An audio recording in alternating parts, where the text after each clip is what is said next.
সুপ্রিয় শিক্ষার্থীবৃন্দ, তোমরা কেমন আছো? অনলাইন ক্লাসে তোমাদের স্বাগতম। আমি শিখা শিকদার, প্রভাষক, সমাজবিজ্ঞান বিভাগ, বড়ইয়া ডিগ্রি কলেজ, রাজাপুর, ঝালকাঠি। সমাজবিজ্ঞান বিভাগের একাদশ শ্রেণীর শিক্ষার্থীবৃন্দ, তোমাদের সমাজবিজ্ঞানের প্রথম পত্রের প্রথম অধ্যায় নিয়ে আলোচনা করব। গত ক্লাসে আমি তোমাদের সমাজবিজ্ঞান কি, কোথা থেকে উৎপত্তি হয়েছে এবং সমাজবিজ্ঞানের প্রকৃতি নিয়ে আলোচনা করব। আজকে তোমাদের সমাজবিজ্ঞানের পরিধি নিয়ে আলোচনা করব। শিক্ষার্থীবৃন্দ, সমাজবিজ্ঞান যেহেতু তোমাদের কাছে একটি নতুন সাবজেক্ট, তাই গত ক্লাসে যে আলোচনা করেছি তা আবার তোমরা আলোচনা করছি। সমাজবিজ্ঞান এর ইংরেজি প্রতিশব্দ হচ্ছে সোসিওলজি। এই সোসিওলজি শব্দটি প্রথম ব্যবহার করেন সমাজবিজ্ঞানী অগস্ট 1839 সালে। সোসিওলজি শব্দটি দুইটি শব্দের সমন্বয়ে গঠিত। ল্যাটিন শব্দ সোসিয়াস এবং গ্রিক শব্দ লগোস, এই দুইটি শব্দের সমন্বয়ে সোসিওলজি শব্দটির উৎপত্তি। সোসিয়াস শব্দের অর্থ সমাজ, সঙ্গ বা সাথী, আর লগোস শব্দের অর্থ জ্ঞান, বিজ্ঞান বা বিশেষ জ্ঞান। তাহলে বলা যায় বিজ্ঞানের যে শাখায় সমাজ সম্পর্কে পঠন পাঠন, গবেষণা বা অধ্যয়ন করা হয় তাই সমাজবিজ্ঞান। শিক্ষার্থীবৃন্দ, সমাজবিজ্ঞানী বিভিন্ন দৃষ্টিকোণ থেকে সমাজবিজ্ঞানকে সংজ্ঞায়িত করার চেষ্টা করেছেন, যা গত ক্লাসে আমি আলোচনা করেছি। তার চাইতে এখন সবচেয়ে একটি সহজ একটি সংজ্ঞা দিয়েছেন সমাজবিজ্ঞানী এমিল ডুর্খেইম। তার মতে সমাজবিজ্ঞান হচ্ছে সামাজিক অনুষ্ঠান এবং প্রতিষ্ঠানের বিজ্ঞান। শিক্ষার্থীবৃন্দ, এখন আমরা জানব সমাজবিজ্ঞানের পরিধি। সমাজবিজ্ঞানের পরিধি হচ্ছে অত্যন্ত ব্যাপক, অর্থাৎ সমাজে যা কিছু আছে তাই নিয়ে সমাজবিজ্ঞানের পরিধি। এই পরিধিকে আবার দুভাগে ভাগ করা যায়। প্রথমত ব্যবহারিক দিক এবং দ্বিতীয়ত তাত্ত্বিক দিক। ব্যবহারিক দিকের ভিতর পড়ে, দেখো শিক্ষার্থীবৃন্দ, যে সামাজিক ক্রিয়াকলাপ, সামাজিক গোষ্ঠী, সামাজিক প্রতিষ্ঠান, সামাজিক পরিবর্তন, সামাজিক স্তরবিন্যাস এবং সামাজিক সমস্যা। এখন আমরা এগুলা আলোচনা করব। সামাজিক ক্রিয়াকলাপ, সামাজিক ক্রিয়াকলাপের হচ্ছে সমাজবিজ্ঞান অত্যন্ত গুরুত্বপূর্ণ বিষয়। সামাজিক ক্রিয়াকলাপের মধ্যে সমাজ টিকে থাকে। সামাজিক গোষ্ঠী, সমাজ গড়ার প্রধান উপাদান হচ্ছে গোষ্ঠী জীবন।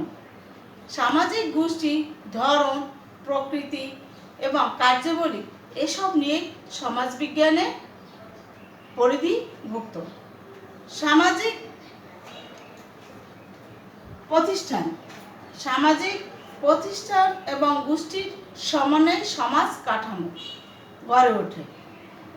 আর এই সমাজ কাঠামোর ভিতর, সমাজ কাঠামোর মধ্যে যা কিছু আছে তাই নিয়ে সমাজবিজ্ঞান আলোচনা আওতাভুক্ত। তারপর হচ্ছে সামাজিক পরিবর্তন। সমাজ গতিশীল, সব সময় সমাজ পরিবর্তনশীল, আর এই পরিবর্তনশীল সমাজ নিয়ে সমাজবিজ্ঞানের পরিধিভুক্ত। তারপর হচ্ছে সামাজিক স্তরবিন্যাস। মানুষ সমাজে ক্ষমতা, যশ, প্রতিপত্তি প্রভৃতি ভিত্তিতে ভিন্ন স্তরে বিভক্ত। এই মানুষের এই ভিন্ন স্তর নিয়ে সমাজবিজ্ঞান পরিধিভুক্ত বা আওতাভুক্ত। তারপর হচ্ছে সামাজিক সমস্যা। সামাজিক সমস্যা সমাজবিজ্ঞানের আওতাভুক্ত। কেননা সমাজে বাস করতে হলে মানুষ ভিন্ন সমস্যার সম্মুখীন হয়, আর এই সমস্যার সম্মুখীন হয়, এগুলো হচ্ছে সমাজবিজ্ঞানের পরিধিভুক্ত। শিক্ষার্থীবৃন্দ, আমরা এতক্ষণ ব্যবহারিক দিক জানলাম, এখন জানবো আমরা তাত্ত্বিক দিক। এর ভিতর পরে কি কি দেখো, ব্যষ্টিক সমাজবিজ্ঞান, সামষ্টিক সমাজবিজ্ঞান, অভিজ্ঞতামূলক সমাজবিজ্ঞান, ফলিত সমাজবিজ্ঞান, সমাজতাত্ত্বিক সমাজবিজ্ঞান, ঐতিহাসিক সমাজবিজ্ঞান, রাজনৈতিক সমাজবিজ্ঞান, গ্রামীণ ও নগর সমাজবিজ্ঞান, পরিবারের সমাজবিজ্ঞান, আইনের সমাজবিজ্ঞান, ধর্মের সমাজবিজ্ঞান, সামাজিক মনোবিজ্ঞান, সামাজিক জনবিজ্ঞান ইত্যাদি। তাহলে শিক্ষার্থীবৃন্দ, এখন আমরা এই তাত্ত্বিক দিক থেকে নিয়ে আলোচনা করব যে ফলিত ব্যষ্টিক সমাজবিজ্ঞান, সামষ্টিক সমাজবিজ্ঞান, অভিজ্ঞতামূলক সমাজবিজ্ঞান, ফলিত সমাজবিজ্ঞান, এগুলো সমাজবিজ্ঞান ভিন্ন তত্ত্ব, ভিন্ন বিজ্ঞানী। সমাজতাত্ত্বিক আলোচনা করতে গিয়ে ভিন্ন তত্ত্ব, প্রত্যয়, নীতি প্রভৃতি নিয়ে এবং সামাজিক ভিন্ন ইস্যু নিয়ে সমাজবিজ্ঞানের ভিন্নভাবে তত্ত্ব দিয়েছেন। আর এই তত্ত্বগুলো সমাজবিজ্ঞানের পরিধিভুক্ত। তারপর আছে রাজনৈতিক সমাজবিজ্ঞান, ঐতিহাসিক সমাজবিজ্ঞান। ঐতিহাসিক সমাজবিজ্ঞান হচ্ছে প্রতিটি সমাজের উৎপত্তি ও ক্রমবিকাশ রয়েছে, ইতিহাস রয়েছে। ঐতিহাসিক সমাজবিজ্ঞানে সমাজের সৃষ্টি, ইতিহাস, তারপর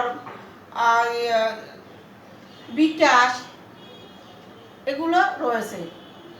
তাহলে এইগুলো মানে অর্থাৎ এক অতীতে যে সমাজ সংস্কৃতি ছিল সেইটা নিয়ে যে বিজ্ঞানে আলোচনা করা হয় সেটাই হচ্ছে ঐতিহাসিক সমাজবিজ্ঞান। তাহলে দেখো, তারপর আছে রাজনৈতিক সমাজবিজ্ঞান। রাজনৈতিক সমাজবিজ্ঞানের ভিতর রাষ্ট্রের উৎপত্তি, ক্রমবিকাশ এবং রাষ্ট্রের সংগঠন, তারপর রাজনৈতিক তত্ত্ব, তারপর আইন, তারপর সরকার ব্যবস্থা, তারপর রাজনৈতিক সমস্যা, তারপর রাজনৈতিক সংস্কৃতি, নাগরিক অধিকার প্রভৃতি নিয়ে এই রাজনৈতিক সমাজবিজ্ঞানের পরিধিভুক্ত বা আলোচনা করে। গ্রামীণ ও নগর সমাজবিজ্ঞান। গ্রামীণ ও নগর সমাজের উৎপত্তি, ক্রমবিকাশ, তারপর হচ্ছে সমাজ কাঠামো, প্রতিষ্ঠান, জীবনযাত্রা, শিক্ষা, নেতৃত্ব প্রভৃতি নিয়ে গ্রামীণ ও নগর সমাজবিজ্ঞান আলোচনা করে। তারপর হচ্ছে পরিবারের সমাজবিজ্ঞান।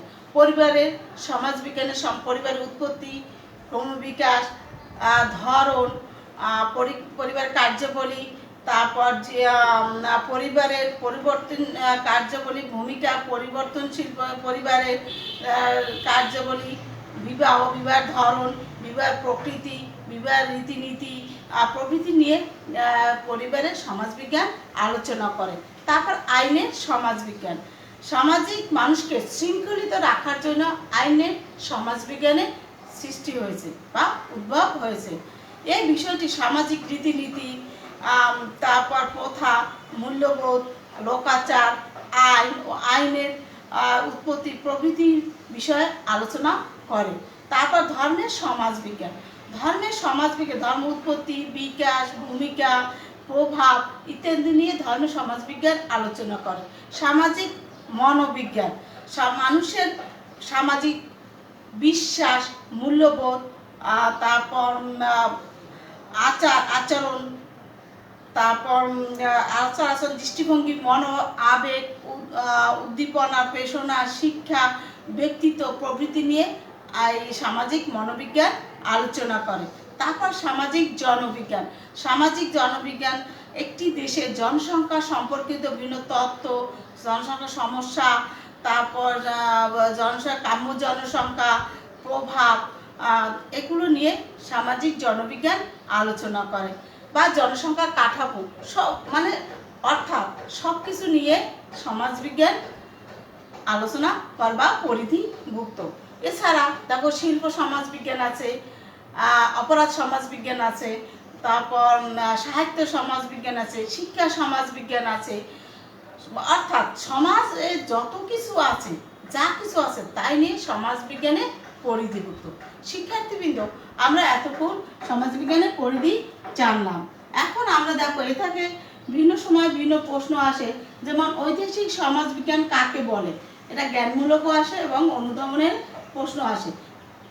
ঐতিহাসিক সমাজবিজ্ঞান যদি বলা যায় যে যে বিজ্ঞানে সমাজের ইতিহাস, উৎপত্তি, ক্রমবিকাশ এবং অতীত সমাজ সম্পর্কে জানা যায় সেই বিজ্ঞানটি হচ্ছে ঐতিহাসিক সমাজবিজ্ঞান। সামাজিক মনোবিজ্ঞান কি, বা সামাজিক মনোবিজ্ঞান বলতে আমরা কি বুঝি? সামাজিক মনোবিজ্ঞান মানুষের সামাজিক বিশ্বাস, মূল্যবোধ, তারপর মানুষের আচার আচরণ, দৃষ্টিভঙ্গি, মনোভাব, আবেগ, উদ্দীপনা, পেশনা, শিক্ষণ প্রভৃতি নিয়ে, ব্যক্তিত্ব প্রভৃতি নিয়ে যে বিজ্ঞানে আলোচনা করে তাই হচ্ছে সামাজিক মনোবিজ্ঞান। অর্থাৎ মানুষের মানসিক দিক নিয়ে যে বিজ্ঞান আলোচনা করে তাই হচ্ছে সামাজিক মনোবিজ্ঞান। তারপর হচ্ছে সামাজিক জনবিজ্ঞান কি বা কাকে বলে?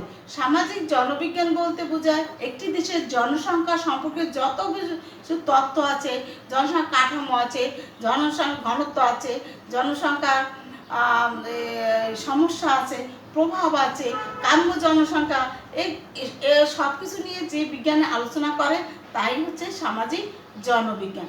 শিক্ষার্থীবৃন্দ, আমরা এতক্ষণ পর্যন্ত সমাজবিজ্ঞানের পরিধি নিয়ে আলোচনা করলাম। এখন তোমাদের পরবর্তীতে আমি সমাজবিজ্ঞান পাঠের প্রয়োজনীয়তা আলোচনা করব। তোমরা সুস্থ থাকো, ভালো থাকো, নিরাপদে থাকো, এই প্রত্যাশা নিয়ে আজকে তোমাদের কাছ থেকে বিদায় নিচ্ছি। ধন্যবাদ সবাইকে।